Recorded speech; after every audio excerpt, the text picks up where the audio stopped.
The following podcast is a W2M Network original production. Visit W2Mnet.com for all of our other great podcasts, plus news, reviews, articles, and opinions from the worlds of wrestling, video games, football, and entertainment. Let's go! What's that?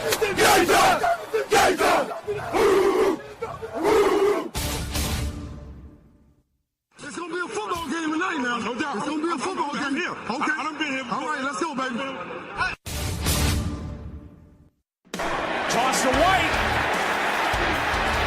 He's in! Patriots win the Super Bowl! Brady has his fifth! What a comeback!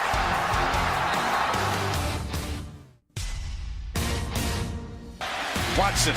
Touchdown! Hunter Renfrow.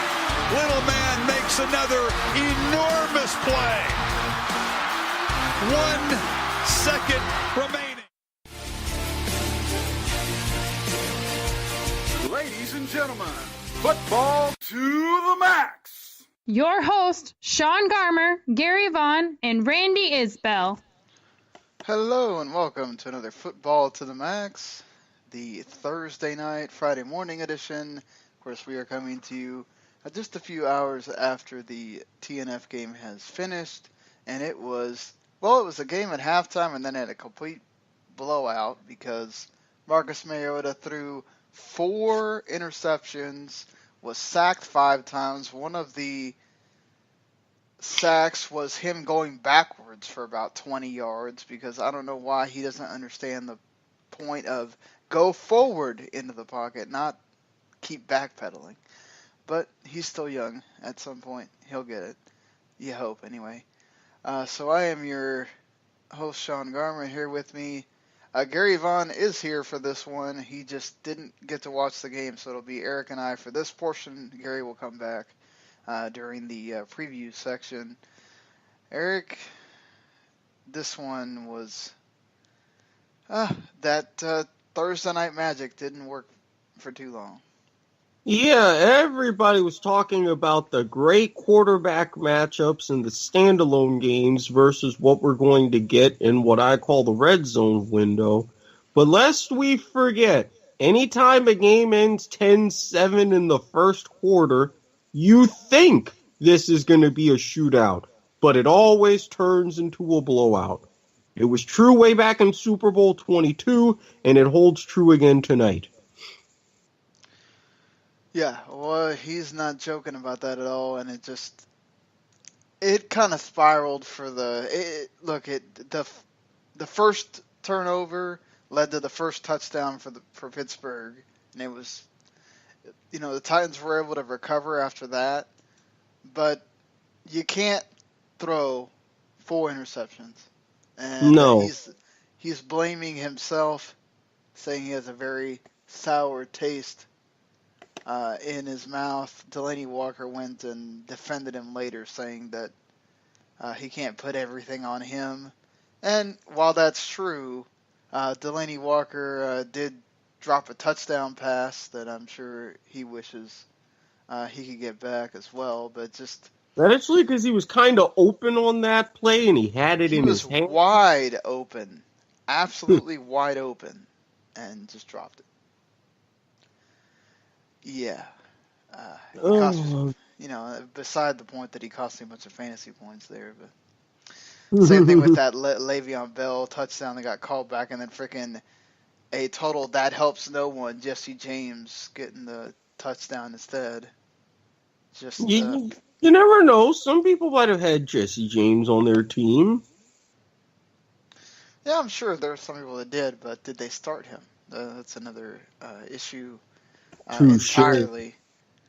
But yeah, I mean, if you look at the stats, the yards were pretty similar.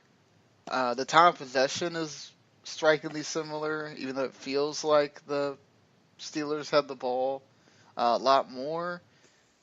It's when you look at that turnover margin, 4-0, that tells you the whole story. Antonio Brown had one heck of a game, 144 yards and 3 touchdowns. If you're playing against him today, sack it up because you're probably losing, folks.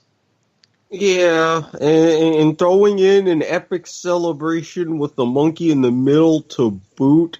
Yeah, it was not Tennessee's day. Steelers certainly now lay claim to two of the best celebrations of the entire season. Indubitably. Yeah, and if you It, had Chris Boswell, you had quite a day. Especially if you have the whole, if he hits a 50-yarder or more and you get more points. Hitting 4 field goals on the evening, including a possible 5-pointer, depending on your rules. I mean, getting getting a possible like 7 or 14 points from your kicker on Thursday night, that's pretty damn good. 14 points from your kicker, 20 from your receiver, 25-30 from your quarterback. Yeah, you really cleaned up tonight. Yeah, so, and I mean, that's the kind of game it was. Like, Tennessee had opportunities. They went out in the first half, and they got that quick touchdown from Sharp Matthews breaking tackles, getting the 75-yarder, and the Steelers came back, and Antonio Brown got his second touchdown. You got the field goal, which I think this is where you had the Delaney Walker drop that wound up being the field goal. That cost you a lot right there because you could have kept it close. And then after that, that's when the fourth quarter, everything went off the rails. And Pittsburgh just absolutely put it away and continued to be stellar since beating the Chiefs, honestly. 8-2 now. They certainly are going to be playoff bound. Just depends on if they wind up getting that bye or not. I mean, let's face it. Right now, they're competing with New England for home field. You've got some teams like Kansas City. Now the door's open for Jacksonville, who they face the winless Browns.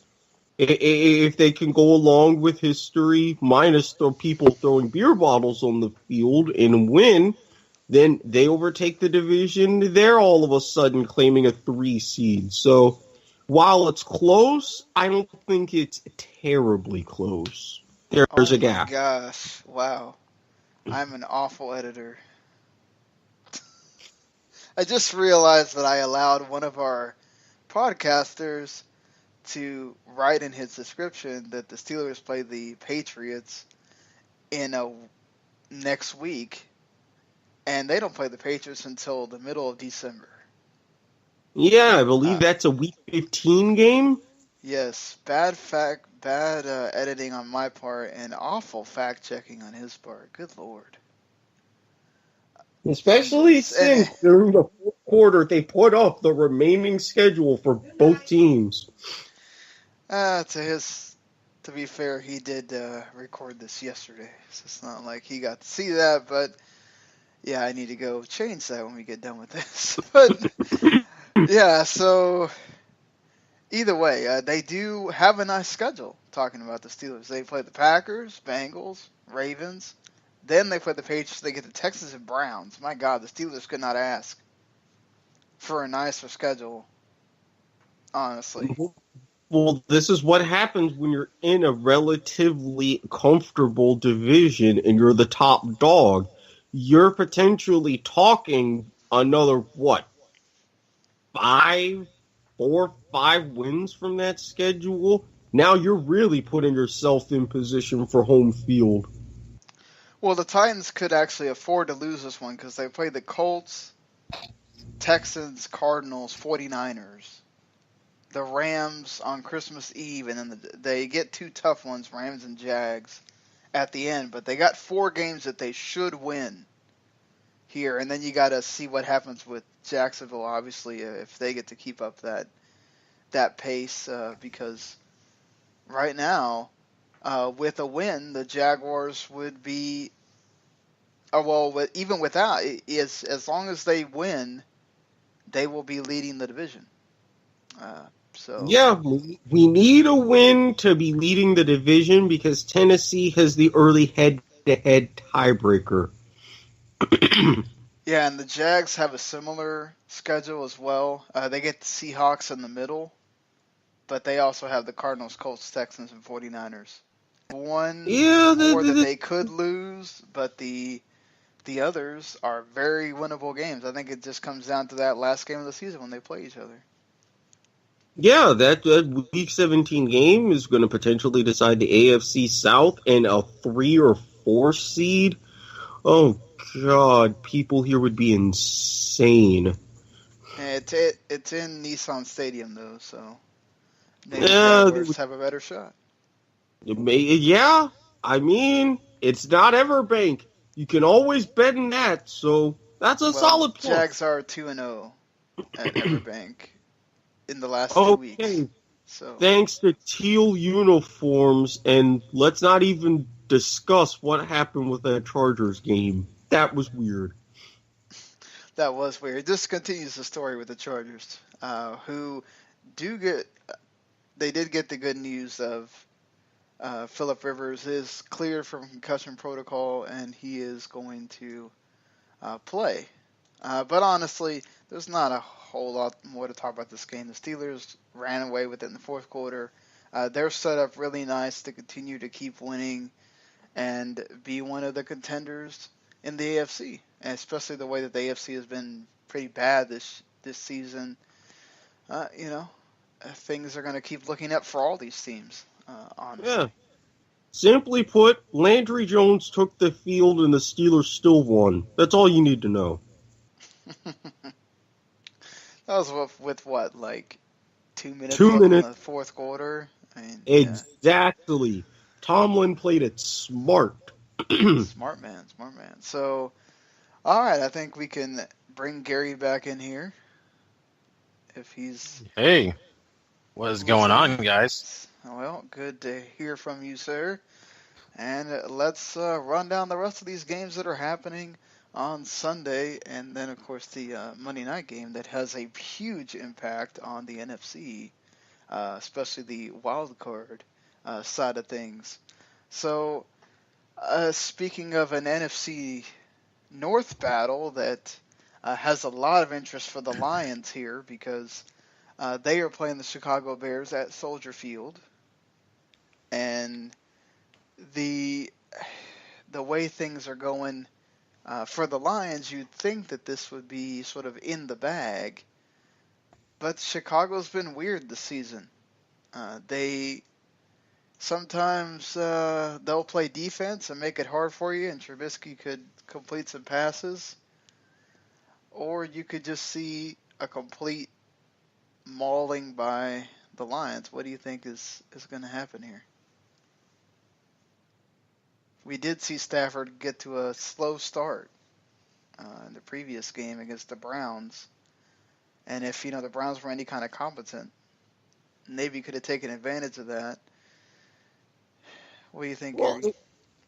I think this could be a game that they could kind of really start things a little slower because of that defense you're talking about in Chicago. They do have their up and downs, and I think a lot of that does revolve around their offense and how Trubisky plays. But I really think that Matthew Stafford and company, they have a little bit more healthy Golden Tate coming back, and they've got some guys that they're working in. I think that they'll be fine. I really, I don't know that I really trust Chicago at all. I think they're, like I said, solid on defense at times, but they just don't stay consistent. Whereas I really see the Lions kind of coming into this game. They may start slow, but I think they kind of build things, and it may not be like, a 35-7 game, but I think it could be, maybe a 21, 24 points for the Lions and maybe 10 at the most for Chicago or something like that. Well, Eric, we've learned one thing. If the Bears are forcing turnovers, it's not a good deal. Well, also the Lions do the same thing. When they force turnovers, it helps Stafford and everybody else. But Amir Abdullah, secure the ball, man.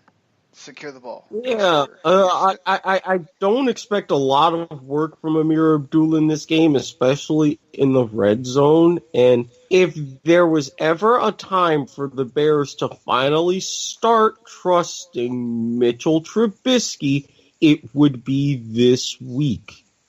But the thing is, I don't. You got Slay and Glover you're having to go against. Those aren't just anyone. And that's why I don't think they will trust Trubisky to make too many throws. And the Lions are really going to capitalize on a one-dimensional team, whether they're a defensive tour de force or not. Yeah, I think you have to go with the Lions here. It's just hard to pick the Bears with any kind of certainty when you don't know what kind of offense is going to go out there. If the Lions can bottle up Jordan Howard, then that's going to make things a heck of a lot easier. And we'll see. The Bears still have the big problem of you don't have any receivers for Trubisky to throw to, and that's not changing. Yeah. Speaking of not really having receivers to throw to, well, Kenny Britt's been decent, I guess, but the Browns at home taking on the Jacksonville Jaguars. It's not on the East Coast. The Jags are favored by 7.5. I'm surprised it's not more. As long as Blake Bortles doesn't kill the team, I think they should be winning this handily. Yeah, I mean, the reason it's only 7.5 is because, let's face it, they could have done better against the Chargers. LA, that game wound up going to overtime. So I think Vegas is tempering their expectations, but yeah, if they've got the full crew, especially if we can get a good running game going to keep the pressure off Blake Bortles, the Jaguars will be just fine. Because whoever's at quarterback for Cleveland, Calais Campbell, mayor of Saxonville, he'll get the front four pretty much in shipshape. Do you think we finally get a normal Leonard Fournette again, Gary? I mean, he got benched. Then he didn't have such a great game last week. You have to think he gets back in rhythm here. This is a good opportunity to do that. No, you're exactly right. This is a perfect opportunity. And I think he needs to get out of his funk. I mean, this is not a great thing to be having. This is your rookie year. You're supposed to be making a statement that, I'm a good player. I showed it earlier in the year. I made some mistakes. I think maybe last week was kind of a hangover from what, maybe been going on personally between him and his coaches. I think this is the week he bounces back. I think he has a pretty solid game here. I think, it doesn't hurt to have a defense that's going to get you the ball back plenty of times. So I think he's going to have a solid performance here, and I think Jacksonville is going to do A-okay, man. Just got to be – I don't want to hear the excuse about the weather, Leonard Fournette. This is the pros. Okay? I don't care it's going to be 39 degrees. Get your butt out there and start and run that ball. I played in New Orleans. It didn't snow there. Give me a break. Oh. Come on now. I should also mention it's going to be 36 with Chicago and Detroit, so that should be an interesting one if that becomes a factor. Both those teams are used to the cold weather, though. Speaking of, if you want to even get lower, freezing temperatures at the frozen tundra, Lambeau Field for the Packers, taking on the Baltimore Ravens. Honestly, I think Brett Hundley might be a better quarterback than Joe Flacco's been lately. And, they're favoring Baltimore by 2. I think the Packers could certainly take this one if the defense can, put up any kind of stops. I think Hundley showed some promise last week. Devontae Adams has been hot. I think that's enough for the Packers to get the win. It's going to have to be a little bit of a committee approach with, I think Montgomery might be okay. Haven't heard much, but Randall Cobb was useful. The Aaron Jones injury hurts, but I don't know, guys.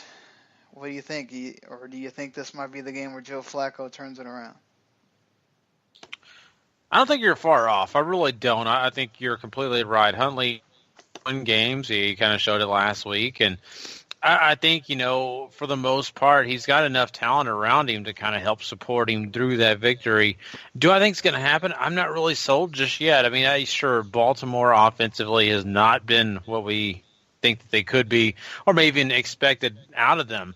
I'm looking more on the Baltimore defensive side and thinking to myself, Can they put enough pressure on Huntley to make him make mistakes? Can they kind of take control of the game?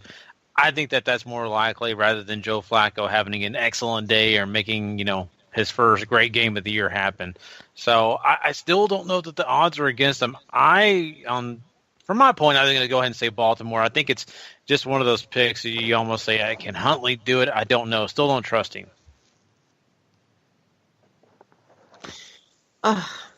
While Huntley, he's looking that he's been getting better, I don't think with this game, with these conditions, it'll be the right time to truly open up the playbook, especially with Aaron Rodgers now supposedly training, taking snaps, and kind of waiting in the wings for his time to come back this season.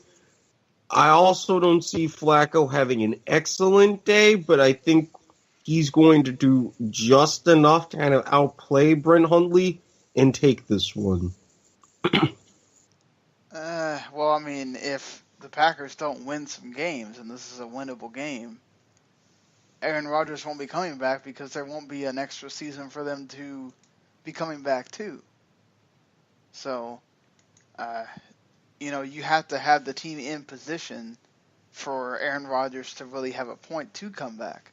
And that's the thing, is they have 2 divisional games to end the season. You still have the Steelers, which, that's not a very good, that's not a game you really want Brett Hundley playing in, but you still got the Panthers as well. Those are games you could lose. You have the Ravens, Bucks, and Browns before you get to the 2 divisional games. You've got 3 games that you could win, and you need to win those, just like you did against the Bears last week. So I will state that if you want Aaron Rodgers to come back and have a shot, you got to win these winnable games, and this is one of the ones that is certainly on the calendar for that, especially with Kevin King saying he's going to play. That will help them tremendously. Speaking of the Bucks, they finally play that Week 1 game that was taken away for Hurricane Irma at the Hard Rock. They don't have to worry about cold weather here because it doesn't get cold here. And Miami's favored by a point at home. This shows how bad this team's been. This shows how bad both teams have been. Well, Ryan Fitzpatrick got them the win last week. Yeah. Beating his former team, going up against Josh McCown, who almost beat his former team. Well, I mean, it's not like Jay Cutler's just been lighting it up or anything. No, he hasn't. I mean, let's see the times that he's been on national television. Goose egg, craps the bed, along with terrible defensive efforts, and lo and behold, you're giving up an average of over 40 points a game. This is one of those where I'm glad that this is in the red zone window because it means I don't have to pay attention to the entire 3 hours. Yeah. Oof. This is going to be an ugly game. This is going to be something that I think a lot of people are really honestly hoping just to see highlights of. But, I mean, looking at it from my perspective, it's almost a coin toss. I could see both teams having an option or an opportunity to win this game. I am just going to go ahead and say Miami because they are at home. But otherwise, I don't have confidence in either team. Yeah, I'm going to say Miami too just because I think that the Dolphins' defenses have experience, playing Fitzpatrick with the Jets. They kind of know his tendencies. The Buccaneers have not shown me that they can put 2 very good performances together in a row. Also, the Buccaneers are winless away from home this season. So I'm going to go with the Dolphins. But that 1 point carry for the Dolphins, I think, is about fair with the way these 2 teams have played. Mm-hmm. I'm kind of surprised there's even a line whatsoever. I'll make it unanimous and go with the Dolphins, but if this winds up being one of those ties, I'm not going to complain. Oh, well, it's been a while since I've heard Eric talk about a tie game happening, but yeah, wouldn't be surprised that maybe this is one of those contenders. A game that you would think certainly would not be a contender for that because it's probably going to be a blowout.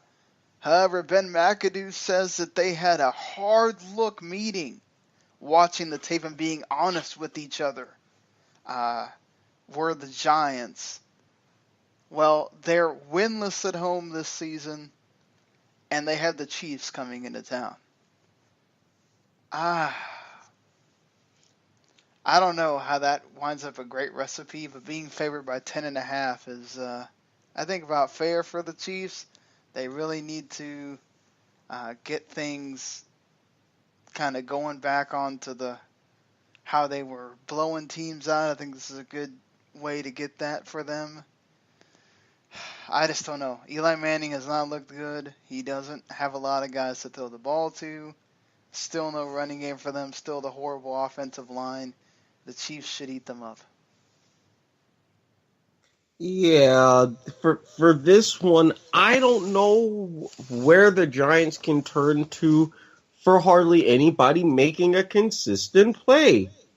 For the Chiefs, it's Alex Smith, Kareem Hunt, Hill, Kelsey, the whole crew. I can't name anybody like that for the Giants, and this is going to be painful, and Ben McAdoo is lucky that he's the Giants coach, otherwise he would have been fired by now.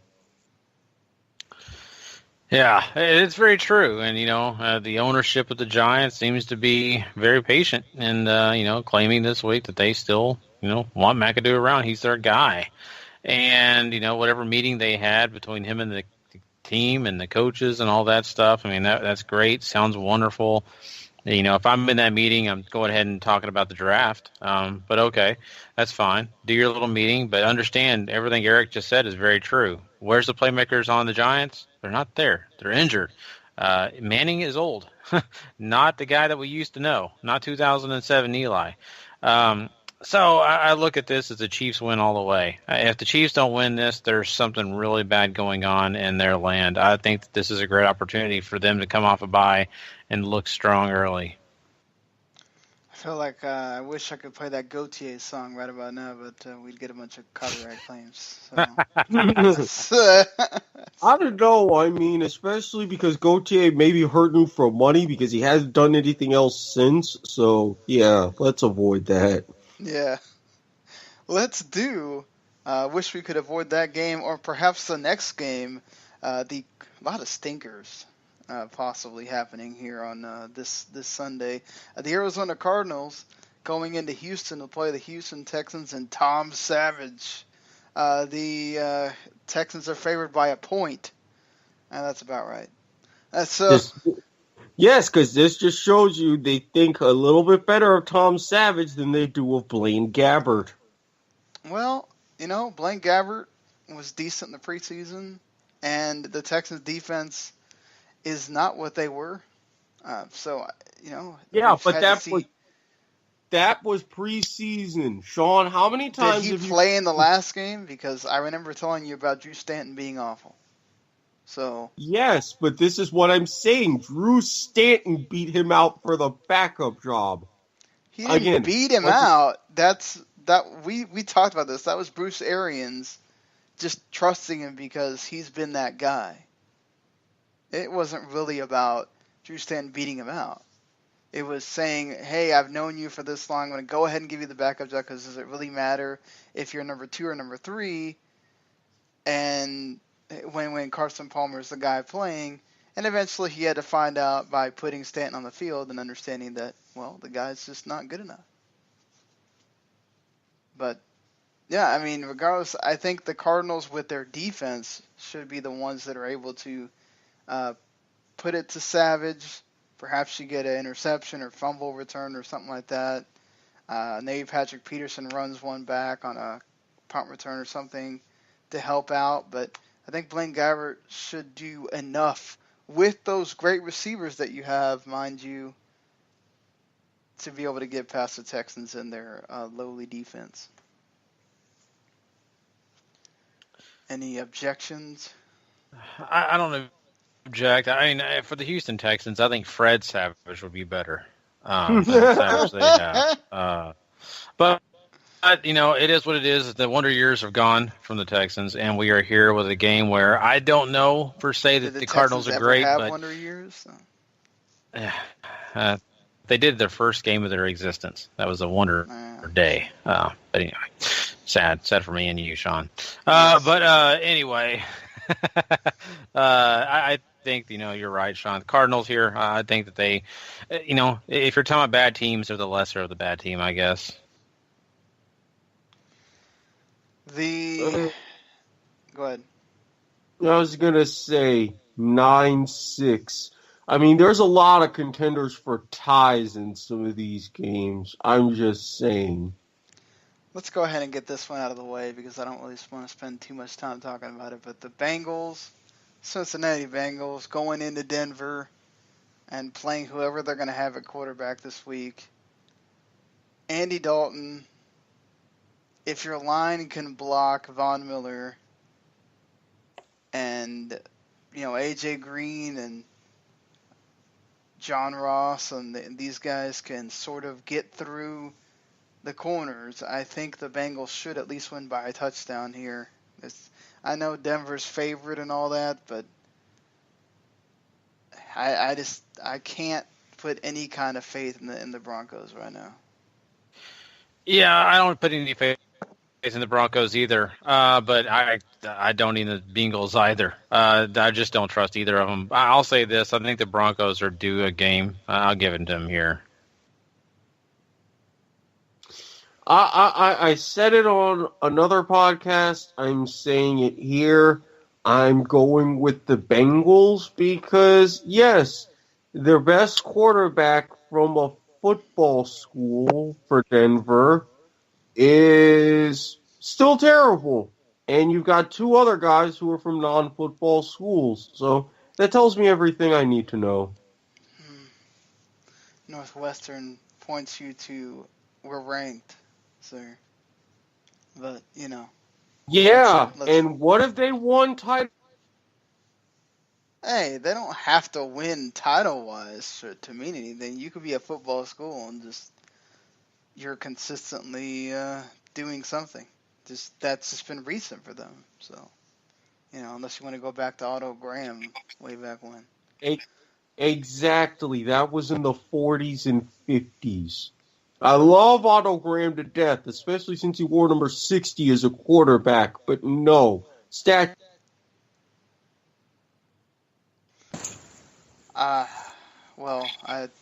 We all lost anything you said there because you went totally silent. But yes, so moving on here, let's get through this as well. The Buffalo Bills going into StubHub Center and playing the Los Angeles Chargers, who I did mention Phillip Rivers past concussion protocol. He should be okay to play.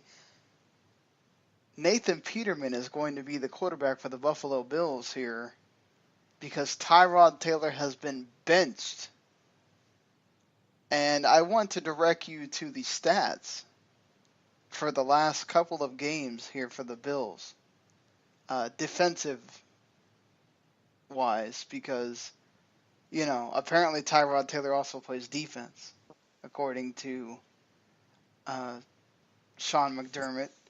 But I'm joking here. He obviously does not play defense, but Sean McDermott must think that he does because the last two games that the Bills have lost, they have given up a total of 40 points per game, 406 yards per game, 246 rush yards per game. The first 7 games where they were 5-2, they gave up 80 rush yards. They gave up 16 points per game. Where does Tyrod Taylor play defense again? He doesn't, but I don't know. Maybe McDermott was feeling some sort of pressure. Maybe he saw a lot of other things he didn't like and had to blame somebody. But yeah, Nathan Peterman, good luck against guys like Joey Bosa. You won't need much of an ice bath.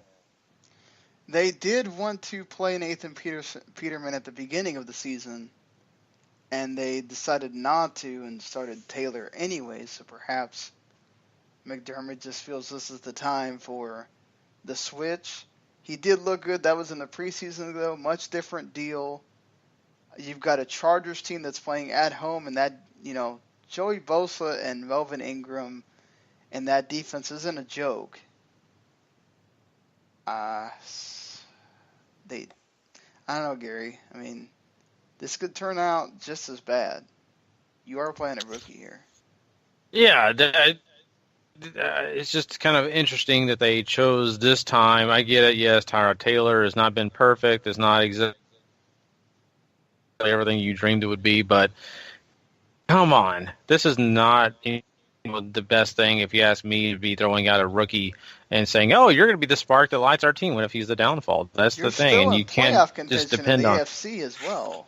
Yeah, you're exactly right. That's what blows my mind. I mean, I don't know. To me, this could be the downfall.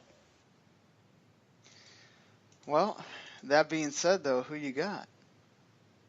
I am going with the Chargers. What do you think, Eric? Yeah, I can't go against the Chargers here. And the Bulls are making these moves to show that exactly why they haven't been to the playoffs since '99. I think it would be just karma if Peterman just has just as bad a game. They do get Charles Clay back here. Let's see how much he helps. As long as Phillip Rivers doesn't throw interceptions, which I'm sure he'll be due for one at least, that cost the team the game anyway.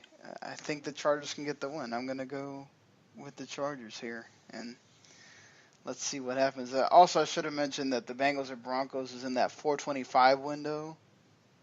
You better hope that you get the other game.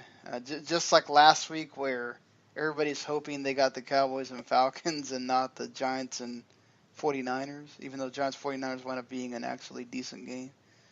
So you lost either way in that flex matchup, so what could you really complain about? Yeah, exactly. Let's hope that it's much more even keel for this week's anyway. But we got two big games in the 1 o'clock window to talk about before we get to the game in south of the border.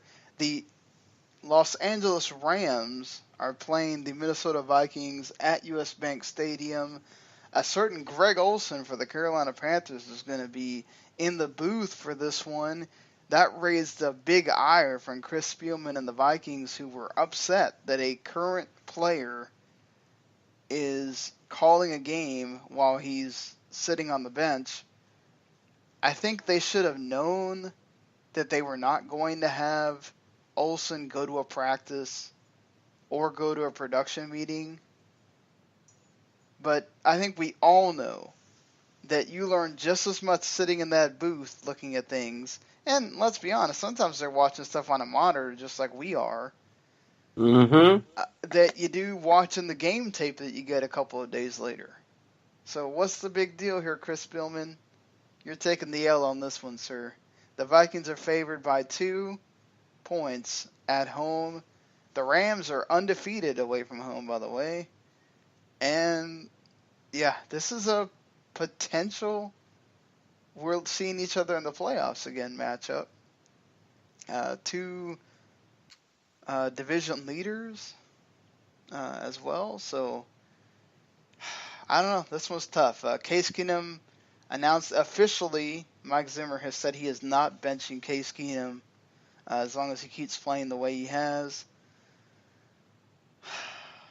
What do you think? I mean, this is a high-powered offense against a very, very good defense, and an offense that is serviceable against another very, very good defense.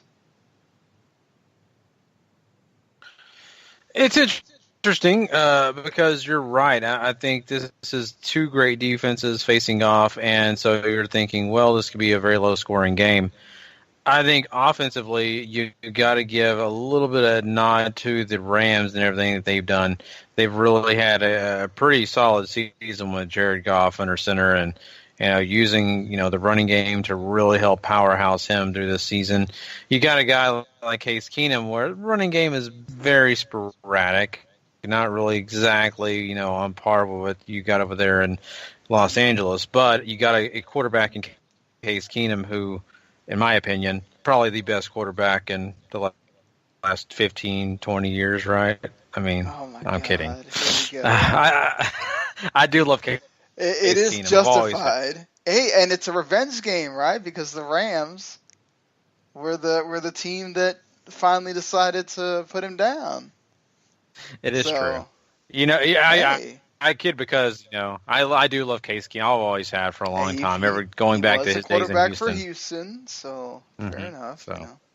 But anyway, in all seriousness, I'm really. This is a very difficult game to choose. I think both teams are very solid.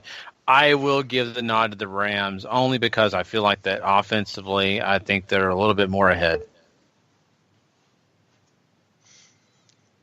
Erica, what do you think? The Vikings certainly proved they could put up points against a Redskins team that can put up points as well. I'm going to go with the Vikings on this one, just because I think I trust their defense a little bit more. And I'm going for the same reason, and I don't think we're going to get the defensive struggle like this is turning out to be, despite what the Vikings and Rams have done on that side of the ball the past few weeks. I also don't think we're going to get to the shootout that everybody winds up getting when they expect a defensive struggle. I think it's going to be kind of in the middle of the road, both teams scoring in the 20s, and Case Keenum has proved if he really wants to keep Teddy Bridgewater on the bench for the rest of the season, he's got to keep stepping up with these putting away games, winning games, fourth quarter drives, and I really think he can. He may have to again this week, and I too like Case Keenum. I think he can pull through. Yeah, you got to keep having an Alex Smith kind of year to show those naysayers, hey, you wanted to put me down for a guy that hasn't proven anything yet. Remember, I don't know why. I know that we're doing it because of the catastrophic injury and everything else, right? But we have to remember, it's not like Teddy Bridgewater was blowing people away. He was, and to be fair, that was also the season that the Vikings had lost, like, I don't know, about 4 different guys on the offensive line. But he wasn't really just being great that season. It was Peterson running and the defense keeping things together. So definitely Keenum should be deserving the chances that he gets for the way he's played this season. And the Saints continue to be that team on the win streak. They are at home. And they're going against the Washington Redskins team that can certainly, they proved it last week and they proved it a lot this year, they can put up the points if need be to stay with the Saints. However, the Saints are now playing the run game and defense that the Redskins had a problem stopping against the Cowboys. That makes me think that Mark Ingram, Alvin Kamara, who are both on pace to have over 1,400 scrimmage yards, making them the second duo ever. You know who are the other duo? They play for the Browns.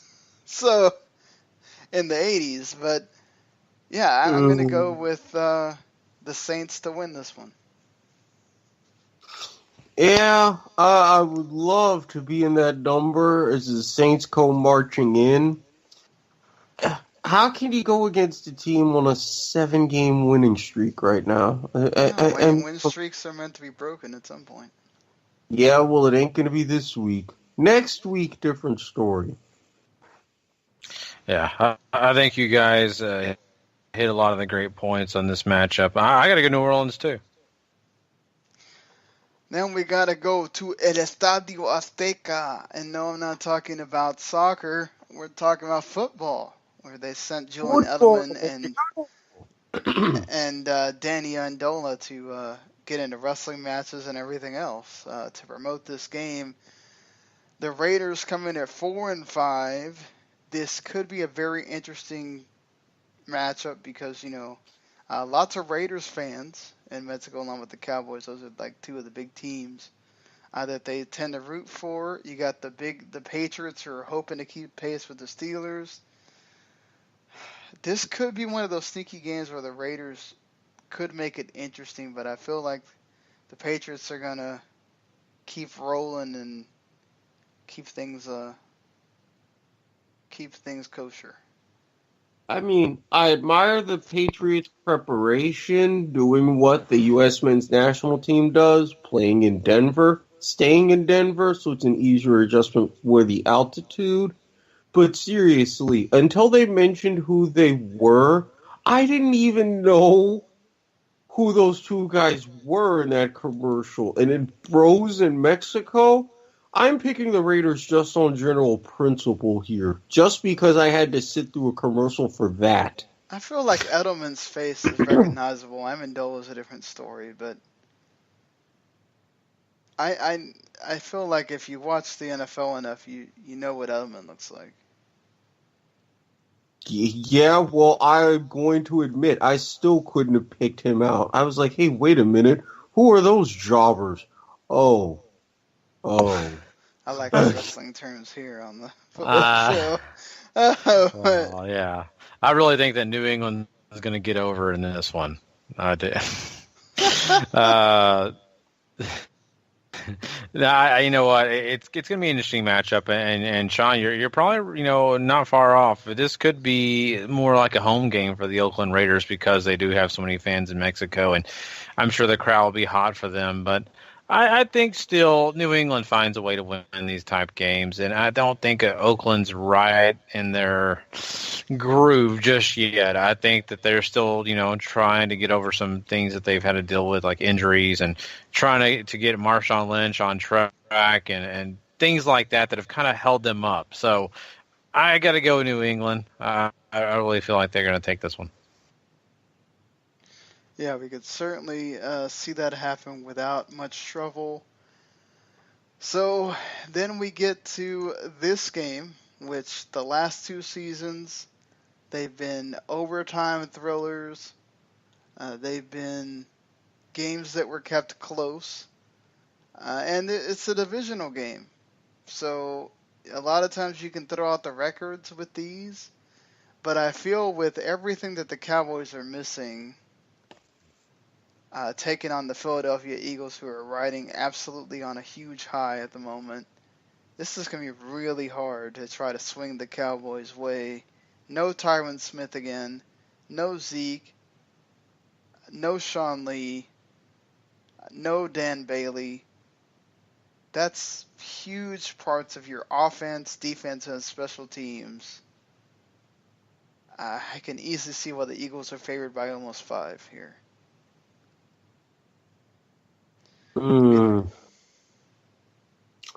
I think the Cowboys are just missing way too much. Way too much to take this one. No, we saw what happened against Atlanta. Be prepared for a repeat. I will say, Gary, there's a thing to be said for back against the wall and knowing that you're pretty much done for, not only in the division, but you're in trouble for the wild card if you lose this game. Do you think there's any kind of motivation here to say, we got to get this one, and everybody comes out with, all right, we're just going to put it all out there, and whatever happens, happens?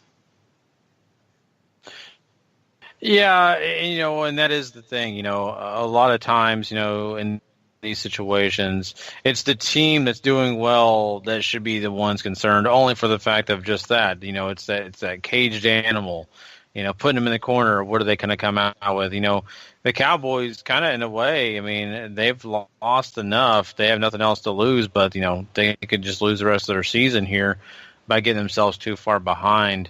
I think, this is going to be a really tough game. I think it's going to be a good game. Maybe I'm wrong, but I kind of feel like it's a division game that'll stay close. No matter what, that's the way these kind of games work out. We've seen the Cowboys and Giants have these type games where the New York Giants were really good, and then they end up playing a 3-point difference in the end. And that's the thing I think here. I think it's going to be a really close game. It would not surprise me if the Cowboys won because, they could come out and just surprise the world, which has happened. But, yeah, I think you guys aren't far off. Really, Dallas is not the same team without Sean Lee, and they're definitely not going to be the same team if Tyron Smith does not make this game. Well, he's already been ruled out officially, and it's difficult. Not only that, but we got to remember that the Eagles now have that 1-2 punch at running back with Jay Ajayi and LeGarrette Blount, and Sean Lee is the master in making sure that the run, they stop the run. Without him, they've proven to allow a lot of holes. And when you get that going, you're going to get Alshon Jeffrey, you're going to get Nelson Aguilar.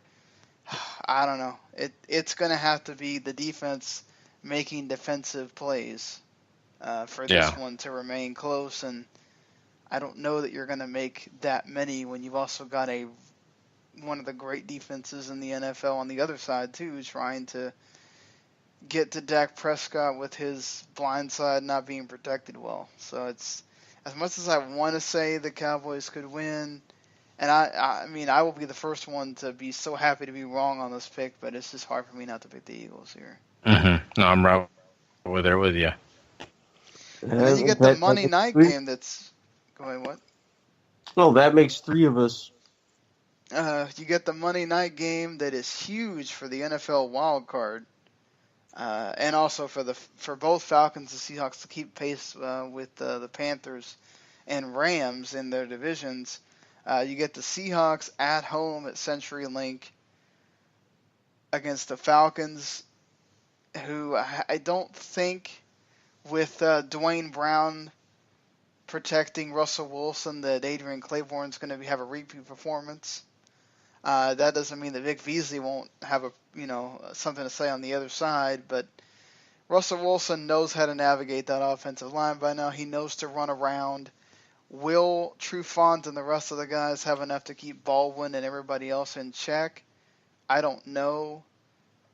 They've been sort of navigating the whole we can't run the ball much better with Mickens. So if I think Freeman's going to wind up being okay for the concussion protocol, and if he's not, Coleman's been good. I just don't know. This is where we're going to have to see, right? No Richard Sherman, Byron Maxwell coming back here to kind of help. Do you think this means Julio Jones has a big day and maybe the Falcons can win, or you still got some Legion of Boom going? You still have the semblance of the Legion of Boom, but I really think that this is going to rely on how Seattle can shift their offense to make sure Vic Beasley doesn't have a big day.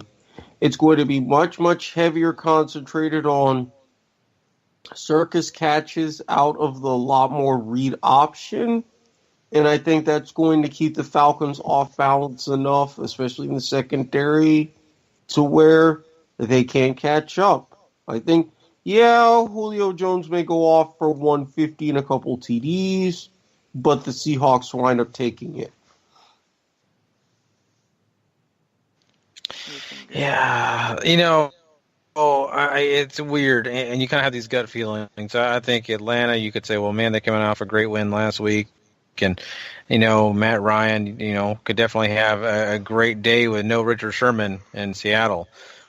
But I still feel like, Seattle does still have a strong defensive front. They still have some pieces in, their arsenal. Russell Wilson definitely is one of those guys that can pull magic out of his hat anytime just it happens. So I'm going to go Seattle. I'm going to go a slight win. It may be by a field goal, but I'm going to go Seattle here. Yeah, I'm going to go with Seattle, too.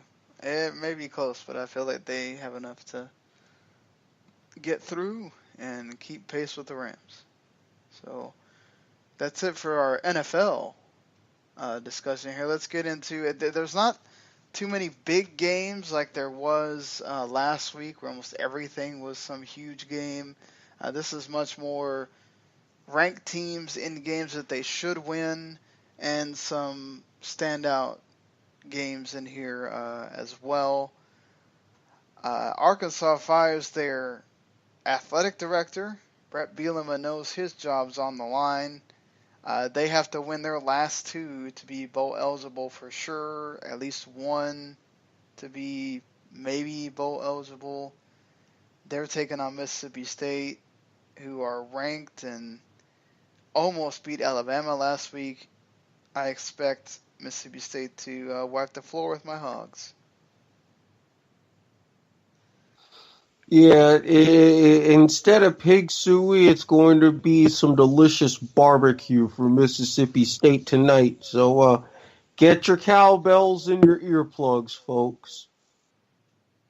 I should also mention that South Florida was able to win against Tulsa, so UCF just has to hold up their end if you got the big winner-take-all for the American East next week. What do you think, Gary, on the previous game? Yeah, Mississippi State. Yeah, that's how I'm going. I'm just going to go through this really fast here because this shouldn't be a problem. Alabama going to whoop Mercer in Tuscaloosa. Yeah. If that isn't 70-0, I'm going to be disappointed. Miami taking on 6-4 Virginia, who did try to make it interesting at one point. Miami, the line is 19.5 here. That's a little generous. That's generous. I think Miami is going to be a little bit of a hangover. They're going to win, but they better be careful. They got trap games coming up now. Yeah, this is a noon game as well. It's not prime time, so. Ooh. I still say be careful with that turnover chain. Yeah, Miami's winning, though.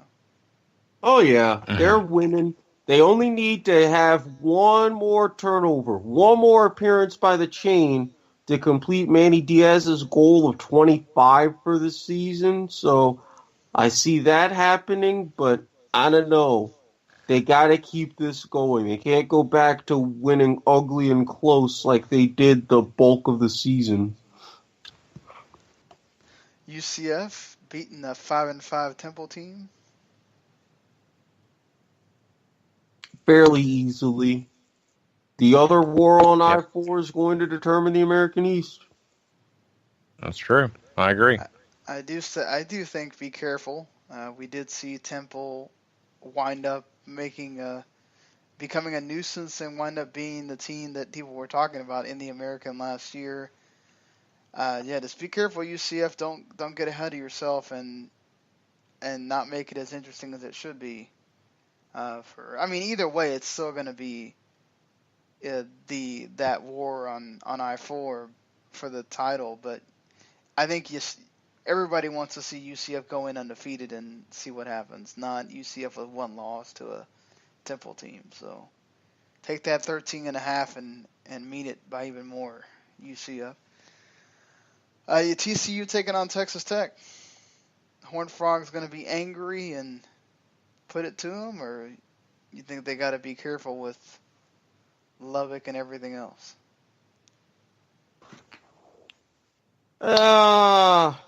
Tech's going to put up a fight because we see a lot of these teams in the Big 12 put up fights against each other, but I think if TCU really wants that rematch in Jerry World, they're going to take this one.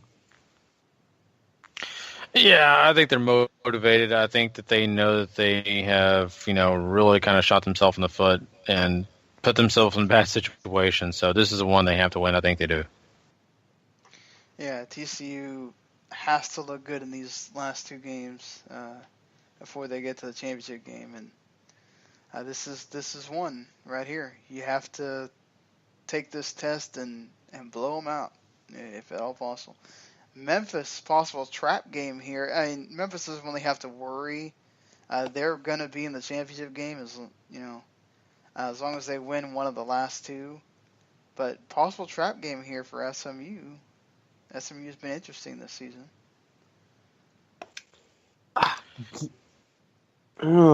Given what they did against Navy, I'm going to take SMU in this one. Oh, man. That would definitely break the hearts of lots of those fans in Memphis. The ponies are great and all, but I don't know. I got to stick with Memphis. Memphis still ain't a football school. They'll be fine. They've been much more a football school recently than Northwestern, who's taken on Minnesota. Yeah, big time deal in Minnesota, eh? Yeah, how about them Gophers? PJ Ain't just gonna Flex do it on team the ice. has PJ Flex team needs one more win to be bowl eligible, so they're playing for something. I feel like Northwestern keeps going though. Yeah, me too. PJ's gonna go and row the boat. Any chance of an upset for Texas against West Virginia? No. I'll say yes. I'll say yes too. West Virginia's been real suspect this year. It's not about me being a homer, because trust me, I know Texas is not good this year. But I could see that happening. Boy, Clemson is going to absolutely whoop the Citadel, so. Sorry. No, that's okay. I was just gonna say, boy, does Florida wish they still had Will Greer. I'm sure they do, Oh, yeah. Clemson's going to whoop the Citadel. Yeah. Yeah, that's another one of those 70-0 games. Yeah, if it's not going to be very disappointed at that point. Pittsburgh has Miami next week. They got Virginia Tech this week. Any chance of the upset with Virginia Tech being kind of disappointed with how they've ended up? While I think the Hokies are in a little bit of a letdown mode, I like Josh Jackson. I think they take it. It's going to anger Pitt for Miami, but I think they're going to take this one. Yeah, I'm going Virginia Tech. Virginia Tech as well. We saw the big score for Navy and SMU that you talked about. Navy goes into South Bend to take on Notre Dame.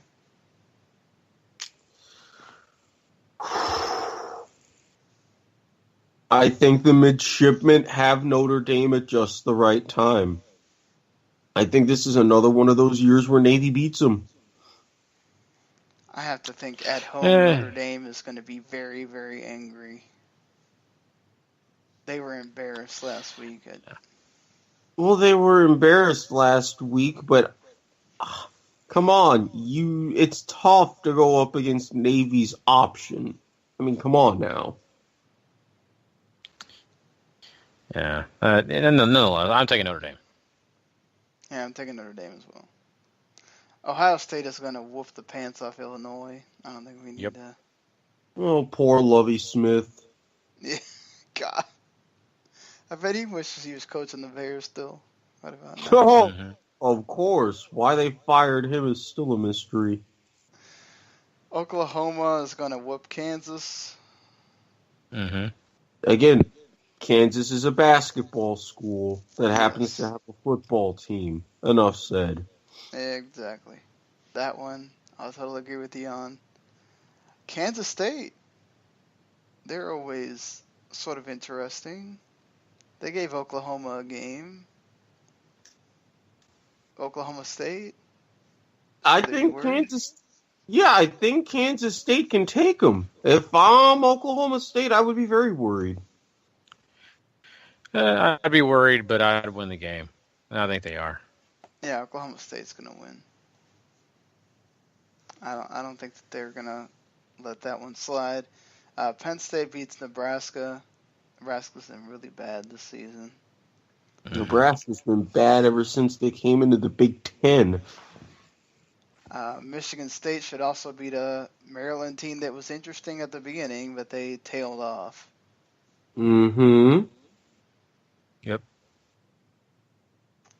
South Carolina's going to beat Wofford. We have them ranked. They're not ranked yet. But yeah, I think South Carolina wins knowing that they have the big game against Clemson next week. I think they got to go. Southern Fried Football. What about Florida and UAB?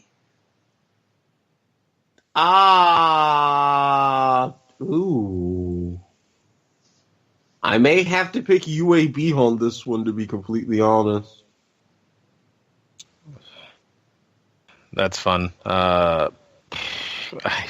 I'll go Florida. I have to think this is one where Florida is going to win. I can't. I mean, UAB does. It doesn't help them in the conference. And never mind, that's not a conference game, so it doesn't help them any. They are right behind UNT for the Conference USA lead there, and North Texas, although they do not lose one in the conference here, they play Army, who has been tearing it up. 8-2 so far this season. Yeah, usually Army takes care of business against North Texas. I don't think that changes. Go Army, beat Navy. I'm going to go, it's in Denton, I'm going to go with UNT. Get the surprise. Why not? LSU with finally no Butch Jones for Tennessee. LSU's favored by 16 points, by the way. Yeah, I'm taking LSU. As much as I like Brady Hoke, I got to go LSU. Thought about it, but once I heard that line, I'm like, no. What about NC State and Wake Forest? Wake Forest is favored by 1.5. It's in Winston. I picked Wake Forest. I'm going to stick with Wake Forest, especially what they did late against Syracuse. Yeah, NC State's in free fall, and it'll stay that way. Yeah, I think the same thing. I'm going to go with Wake Forest, actually. Yeah, I think we're all agreeing on that one. Washington takes care of Utah. Utah's been bad since that loss to Stanford. Yeah, they've just been crap. Air Force has been bad this season, too. I think Boise State's going to keep their undefeated record in the Mountain West and win. In Albertson Stadium. I did not know that they had a stadium named after Albertsons. But yeah, there's still a big chain out in the mountains and out west. And yeah. Down south as well. Actually, not so much. Not around us, but around Gary they are. Well, yeah, to an extent. They've kind of fallen away by the wayside compared. Yeah, true. I could tell you where a lot of the stores are. I miss Albertsons. I'm not going to lie. I don't. I hate their price. They overprice stuff in Texas. They overprice everything. Yeah, it's ridiculous. Kroger is much better at pricing things. I don't care how much Jason Witten does. He does do a lot of advertising. That and was it Geico that he does now? Oh God! The one where he has the song for himself. I still think that's great. One more reason why I'm glad I left Geico. God, I hate that place. Geico's great for me, huh? So. Yeah, they don't randomly pay out $1,200 in mysterious damage that you didn't cause. That's different. Stanford taking on Cal, who's upset Washington State this season. But I feel like they dropped off since then. Like, they had the big win against Washington State, and then they've sort of just been nothing. They do need one win to be bowl eligible, though. Yeah, well, they ain't getting it. Stanford's taking the big game. Yep. Yeah, with Notre Dame coming up next, I feel like Stanford knows that they want to have any shot in the Pac-12 championship game. They got to keep winning. USC takes care of business against UCLA. It is rivalry game. I'm gonna pick UCLA in this one. I'm going to go USC. Josh Rosen and Sam Darnold against each other. I think some points are going to get put up in this one, but yeah, USC. And Florida Atlantic trying to stay undefeated in the Conference USA against Florida International in Boca Raton. For the sake of the lane train, I'm going to pick the Owls. Yeah, to keep the lane train going here. Sure, why not? Next coach of Florida.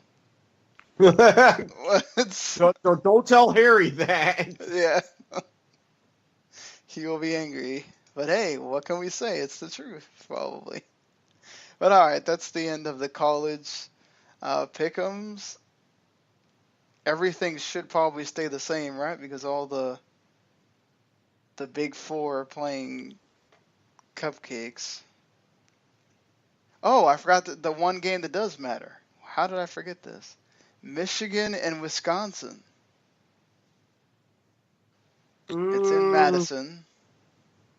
Wisconsin's favored by 7.5. I will say this: Hornibrook has thrown a lot. He's had games where he throws like 3 interceptions. I know Jonathan Taylor can cover for that some.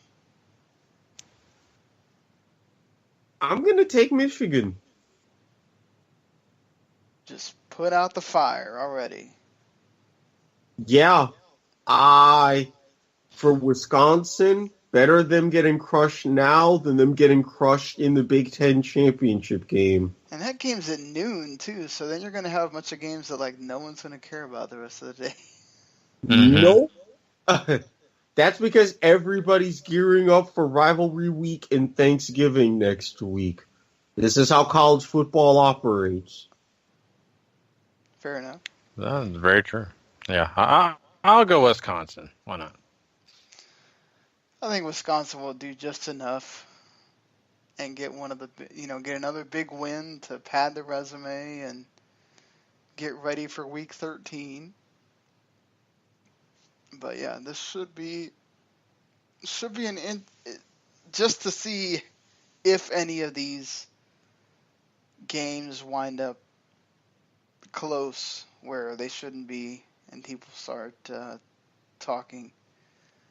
But yeah, next week is going to be pretty fun. You've got the Ole Miss Mississippi State, you got USF and UCF, Navy Houston, you got Florida and Florida State, Virginia Tech, Virginia, Texas Tech and Texas, Auburn, Alabama, of course, the big one, Georgia Tech, Notre Dame, Stanford. So, lots of the Apple Cup as well. Ohio State, Michigan. Yeah, next week is going to be the week you want to watch, certainly. Some things going down. We're ready, maybe perhaps another shakeup in the college football playoff. But this week, you should expect things to stay the same and just get ready for the week to come, really, like Eric was saying. So, all right, I think that's going to do it for us this week. We will be back on Monday after the Monday Night Football game to talk about everything that happened in Week 11 of the NFL. And then if anything crazy happens in Week 12 of college, we'll talk about it there as well. But, all right, you can, of course, if you like what you heard, hit that subscribe button. That gets you everything that we do here for Football to the Max. And if you subscribe to the WTM Network, you get all the podcasts that we do. Gary and I, of course, are doing Wrestling the Max Part 2 with huge weekend for wrestling with the NXT TakeOver War Games and Survivor Series happening in Houston. One of our co-host Paul is going to be there, so that's going to be fun to get to hear from him at some point on how that went. And then you've got the kickoff that already did a show this week with Eric, and I chime in here and there. You've got the point of viewer that Eric already talked about that is going to be big that you need to listen to. Yes, the catch-up mega-tacular, a month's worth of material. Mega tackler. You need to listen to that for sure. There will be a Video Games to the Max on Saturday night, which has been our normal spot. And yeah, everything else that we do. So a lot of podcasts got posted today, so you want to make sure you check those out. And yeah, we'll be back on Monday. Until then, everybody, see you later. Peace.